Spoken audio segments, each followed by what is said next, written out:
Hello, my name is Rachel, and today I'm bringing you my top 10 favorite reads from 2020. So I feel like this goes without saying. Obviously, these are just based on my personal preferences. It doesn't mean that they're the best books. It doesn't mean that they're anything. It just means that these are the ones I enjoy the most. And again, like most people say, these aren't necessarily 2020 publications, although a lot of them are. These are just books that I read in 2020. So of all the books I read in 2020, all 65, these 10 were my favorite ones, and I absolutely think you should read all of them. If you have read any of them, let's talk about them down in the comments. But without further ado, here we go. So coming in at number 10 is a book that actually is going to be released in January of 2021, and that is I Love You More Than My Phone. This is a comic collection, and it is fantastic. If you don't know about Slothilda, let me introduce you. She's the cutest little thing on the internet and she's gonna make you happier, and you should definitely check it out. This is the second comic collection that's been published, but it is a web comic, so you can check it out for free. I will link the Instagram down below because I totally think that you need some Slothilda in your life. She's cute, she's relatable. You need her, right? Next up is Pet by Akwaeke Emezi, and this one was tough to pick for my top 10 because I don't really like emotional books, but this was I just have not been able to stop thinking about this book at all this year. So I did kind of bump it up. Originally, I had several books from one series in, and I shuffled some things around because this particular book I could not stop thinking about. It's not really predictable for me because it's an emotional book, and I don't like ones that make me feel a lot. I like murder mysteries, and I like romance-y things and happy things. I don't really like hard-hitting things, and this is definitely hard-hitting. This one, I just haven't been able to get out of my head. It's such a strange book. It's such an emotional book. It's such a hard-hitting book. I still have a lot of questions, but it's kept me thinking this whole time, and I'd love to chat about it with somebody because I just don't even really know what I read, but I do know what I read, and I'm like shocked at what I read. It's just insane. It's hard to even describe. We're in this world that is like post everything negative, right? Everybody's perfect. These angels have saved the city, and but there's trouble brewing, and a monster has come back into the town, and you just don't really know what's happening until you do, and then you're just not ready for it. So I don't even know how to describe it, but it's fantastic. If you haven't read it yet, you should. It's gonna stay with you because it's an insane book, and you're never gonna read anything like it. Next up is All 13, The Incredible Cave Rescue of the Thai Boy Soccer Team. This is one I would not have normally picked up, but I was on a nonfiction panel this year, and it caught my eye, and I gave it a read, and I'm so glad I did. This is probably my favorite nonfiction book that I've read in a really long time. This is a middle grade nonfiction, and you should definitely give it a read. If you don't remember the Thai soccer team getting stuck in the cave, a lot of this will be new to you. I remembered a lot of it, but I didn't know all the details. But you hear about, why they were in the cave, how they managed to get stuck in the cave, how the cave systems work, some culture about Thailand. It's interesting to see how all of these nations and organizations work together to save the boys, and it is such a nail biter. Literally, the title is All 13. All 13 kids make it out alive. Sadly, one of the rescuers did not, but all 13 of the boys make it out. Okay, you know that going into it, but it's such a nail biter. You're so on the edge of your seat. Fantastic writing, fantastic book. I'm so glad I read it. I think you should read it too. Number 7 is Of Curses and Kisses by Sandhya Menon. I love Sandhya Menon, and I am here for cute, cliche, over-the-top, dramatic YA romances. I love them, and I love Sandhya Menon, so of course this is going to make it on my list. This is a YA retelling of Beauty and the Beast, very much more contemporary than fantasy, though. This is set at a remote elite boarding school where we have our brooding beast character, and then our lovely beauty character comes in, and she's gonna try to make him fall in love with her and then break his heart as revenge for something she views that he's done wrong to her family.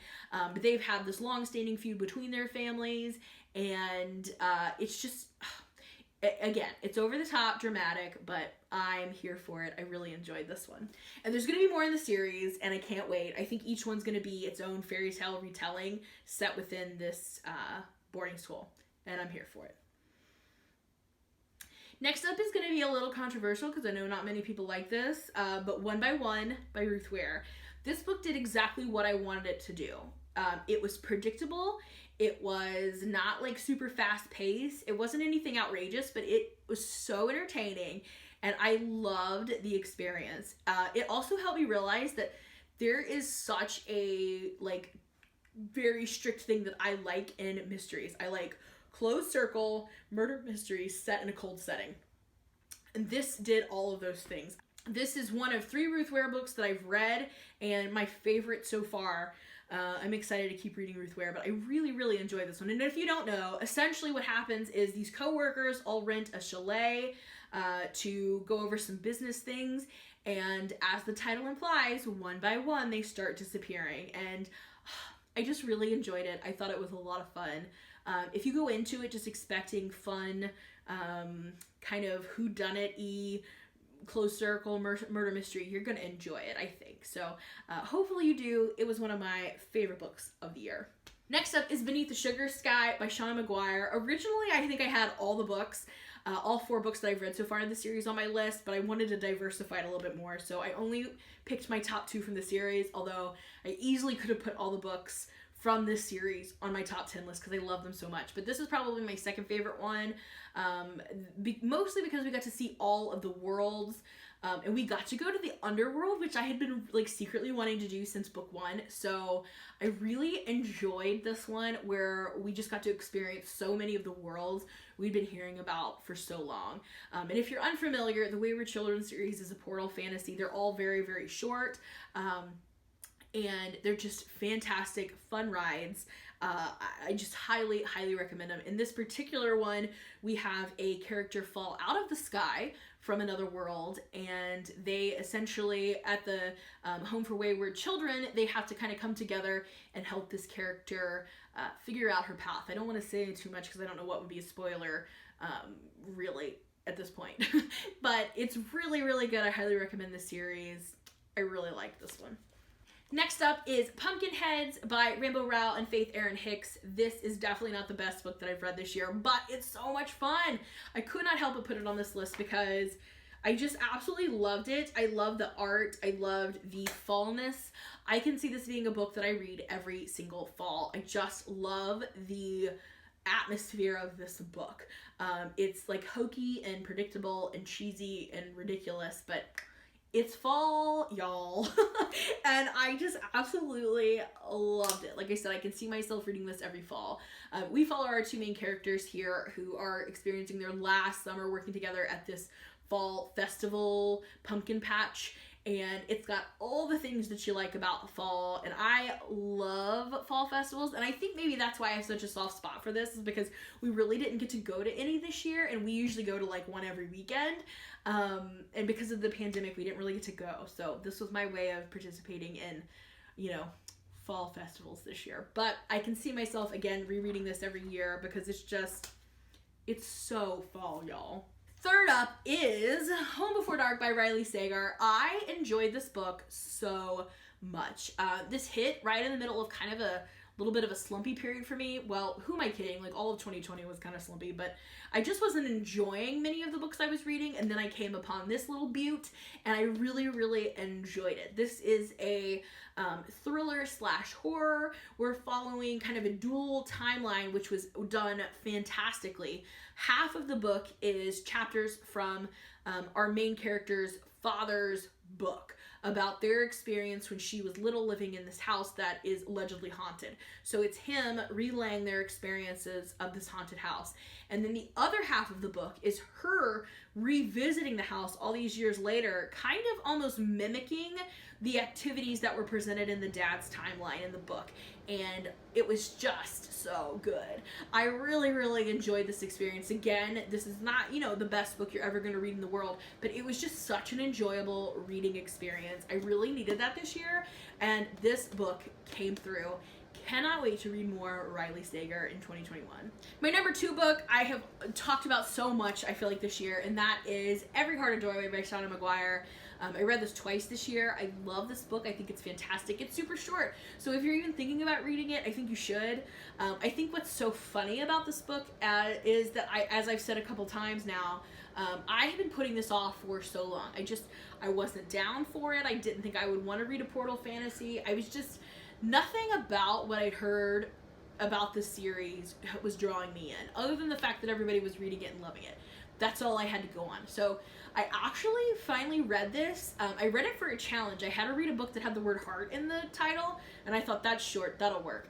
But I kind of went into it with the idea of like, well, I'm going to read this just so I can prove to everybody that I don't like it. And buddy, was I wrong. Like I said, I ended up reading it twice this year. I love this book. This is a like straight up portal fantasy. In this particular book, we are introduced to the Home for Wayward Children, which essentially is all of these children who have found portals into other worlds, and the ones we experience in this series all feel like they fit better in this other world. That feels like home to them. And for one reason or another, they're ejected from that world then after they find it, and they feel lost, wayward children, right? And they're learning in this home to kind of cope with this, the fact that they may never find their door back to this world, and they may be stuck in this world even though they don't feel like they fit. And this book has a murder mystery, coming of age stories, struggling to fit in, and portal fantasies. Like, what else could you ask for? And in like such a short book, it is just fantastic. I will definitely be rereading this, and I highly recommend it to everybody. It is just so good. I am so mad at myself for waiting so long to pick this up.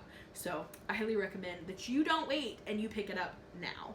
And then my number 1 favorite book of the year, I read it in January and nothing has managed to top it since, and that is Deathless Divide by Justina Ireland. This is the second book to the Dread Nation, possibly duology. I'm hoping maybe there'll be more eventually, but right now it's just a duology.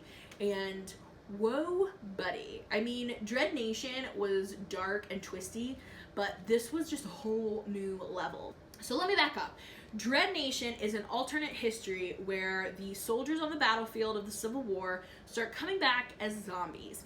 And in order to fight the zombies, essentially they just turn enslaved people into fighters against these zombies, right? So even though it's not being called slavery, it's just essentially another version. So, I mean, there is a lot of commentary going on in the background, but it is just such a thrill ride. We're following our main character and then a crew that she kind of amasses, who are training to become attendants, who will be hired by a family to protect essentially white ladies from both the zombies and other men, you know, to keep themselves pristine in this era, the Civil War era. Fascinating, fast-paced, gut-wrenching, all of it. I mean, I was surprised. I literally gasped out loud at one point. I was so invested in all these characters, and it just kept getting like darker and twistier, and it was just such a wild ride. I thoroughly enjoyed this book. Like I said, it made such an impact on me in January, and I just didn't feel like any book usurped this from its top spot on my list. So my number 1 read of the year is The Deathless Divide. I think you should totally read Dread Nation so that you can get to this one. And by the way, I did not put in any books that were rereads. Otherwise, Dread Nation might have made it to the top 10, and you know In the Hall with a Knife would have made it into my top 10. But regardless, here's my top favorite. So what do you think? What do you think about my list? Have you read any of these? Are you going to read any of these? I highly suggest you try to get to some of these in 2021. What are your favorites that you think I should get to in 2021? Let's talk down in the comments below, and thank you so much for watching. I'll see you again in another video soon. Bye for now.